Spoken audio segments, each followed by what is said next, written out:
اب آپ کو بتائیں یوناما نے افغانستان کے سیکیورٹی سیکٹر میں احتساب سے متعلق تفصیلی رپورٹ جاری کر دی۔ رپورٹ میں طالبان رجیم کے قانونی انتظامی اور سیکیورٹی ڈھانچے کا جائزہ پیش کیا گیا۔ رپورٹ طالبان کے شفافیت کے دعوے اور زمینی صورتحال کے درمیان نمایاں خلا کی نشاندہی کرتی ہے۔ یوناما کی رپورٹ کے مطابق طالبان نے اگست 2021 میں اقتدار سنبھالنے کے بعد سابق جنگجوؤں کو سیکیورٹی اداروں میں شامل کیا۔ طالبان کے سابق جنگجو اب پولیس، انٹیلیجنس، فوج اور جیلوں کے انتظامی فرائض انجام دے رہے ہیں۔ طالبان نے اقتدار سنبھالنے کے بعد سابق آئینی اور قانونی ڈھانچے کو معطل اور منسوخ کر دیا۔ طالبان نے سابق ریاستی قانون کو ختم کر کے ایک سخت گیر نظریاتی قانونی نظام نافذ کیا۔ طالبان رجیم کا ڈھانچہ آئینی قانون کے بجائے امیر کے فرامین اور سخت گیر مذہبی تشریع پر قائم ہے۔ طالبان فوجی عدالتوں کے نظام میں وکلاء اور مؤثر اپیل کے حقوق سے متعلق سنگین خدشات سامنے آئے۔ بعض طالبان سیکیورٹی اہلکاروں کے خلاف شکایات فوجی عدالتوں نے وصول کرنے سے بھی انکار کیا۔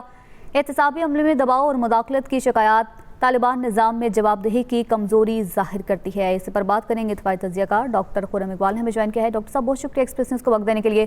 کہیے گا یوناما کی جانب سے ایک رپورٹ جاری کی گئی ہے جس میں طالبان کی جانب سے جو شفافیت کے دعوے کیے جاتے ہیں اس کی واضح طور پر تردید کی گئی ہے، کیا کمنٹ کریں گے؟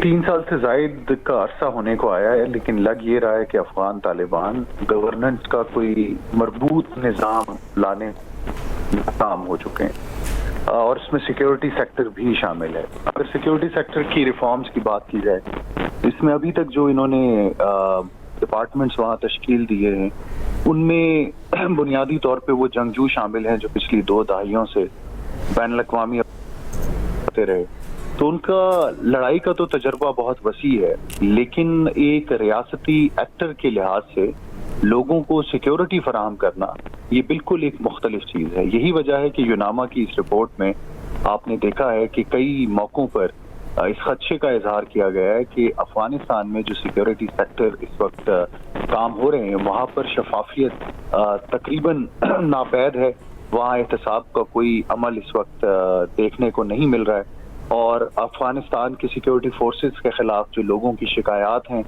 وہ ٹاپ لیول تک نہیں پہنچ رہی ہیں۔ اسی طرح افغانستان میں ایک آئین کی غیر موجودگی میں تمام تر جو کاروبار سیاست ہیں وہ چلائے جا رہے ہیں امیر کے فرامین سے، اور جب پاور اتنی سینٹرلائزڈ ہو جاتی ہے کہ وہاں آئین نہیں بلکہ فرامین سے کاروبار ریاست چلائے جا رہے ہوں تو وہاں پر ایکسیس کے جو امکانات ہیں، ظلم کے امکانات وہ بہت زیادہ بڑھ جاتے ہیں۔ تو افغانستان میں بھی یہی معاملات ہیں، اور ساتھ ساتھ ہم دیکھ رہے ہیں کہ طالبان کو اور بھی چیلنجز کا سامنا ہے، کیونکہ سیکیورٹی، انٹرنل سیکیورٹی خاص طور پر، اس کے لیے آپ کو کافی وسائل کی ضرورت ہوتی ہے تجربے کے ساتھ۔ وسائل کا جہاں تک تعلق ہے تو اس وقت دنیا میں شاید ہی کوئی ایسا ملک ہوگا جو افغانستان کے ساتھ بزنس کے لیے تیار ہو، افغانستان کے ساتھ اپنی ایکسپرٹیز شیئر کرنے کے لیے تیار ہو، تو وہاں پر بھی ان کو مسائل کا سامنا ہے۔ اسی طرح ایک اور انٹرنل سیکیورٹی چیلنج جو افغان طالبان کو درپیش ہے وہ مختلف جو فیکشنز اس وقت افغان طالبان کے بن چکے ہیں کہ ان میں اب انٹرنل جو ہارمنی ہے اس کا شدید فقدان ہو چکا ہے۔ قندھار میں پاور بہت زیادہ کنسنٹریٹ ہو رہی ہے، جس کی وجہ سے حقانی نیٹ ورک بہت انکمفرٹیبل ہو گئے، جس کی وجہ سے کابل میں موجود چند ریفارمسٹ جو کلیرکس ہیں وہ بہت زیادہ بے چینی کا شکار ہیں۔ چوتھا چیلنج جو افغانستان کی انٹرنل سیکیورٹی کو درپیش ہے وہ ہے جو طالبان کے خلاف ریزسٹنس اس وقت افغان عوام کی طرف سے شروع ہو چکی ہے۔ تقریباً 4 بڑے گروپ ہیں اس وقت جو افغان طالبان کے خلاف سرگرم عمل ہیں۔ افغان فریڈم فرنٹ ہے، انہوں نے بدخشاں پر کچھ روز قبل حملے کیے، اسی طرح سے کابل میں، قندھار میں ہمیں ان گروپس کی طرف سے اٹیکس دیکھنے کو مل رہے ہیں۔ تو یہ ایک بہت ملٹی ڈائمینشنل ایک خطرہ ہے جس کا سامنا افغان طالبان کو ہے، اور یہ اس قسم کے ایک آؤٹ ڈیٹڈ سیکیورٹی سٹرکچر کے ساتھ ان خطرات کا سامنا نہیں کر سکیں۔